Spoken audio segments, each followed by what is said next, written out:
শুনো শুনো শুনো, যে আল্লাহর নাম্বার বলতে পারবে তাকে 5,000 টাকা পুরস্কার করা হবে।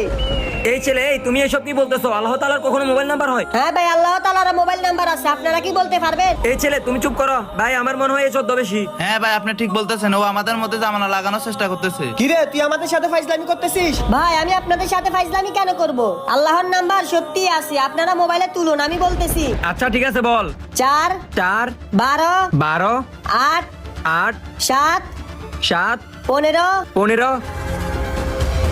কিরে, ফোনে তো ঢুকতেছে না। ভাই আপনারা মনে হয় আমার কথা বুঝতে পারেন নাই। আচ্ছা বলুন তো, মানুষ আল্লাহর সব থেকে কাছে কখন যায়? আরে এটা না জানার কি আছে, নামাজের সময় যায়। ভাই তাহলে শুনুন, 4 মানে ফজরের 4 রাকাত, 12 মানে জোহরের 12 রাকাত, 8 মানে আসরের 8 রাকাত, 7 মানে মাগরিবের 7 রাকাত, আর 15 হচ্ছে এশারের 15 রাকাত। সুতরাং নামাজের মাধ্যমে আল্লাহ তাআলার সাথে যোগাযোগ করতে পারবে। ভাই এ তো ঠিক বলছে। আল্লাহ আমাদের সঠিক বুঝার তৌফিক দান করুক। ভিডিওটি ভালো লাগলে কমেন্ট করুন।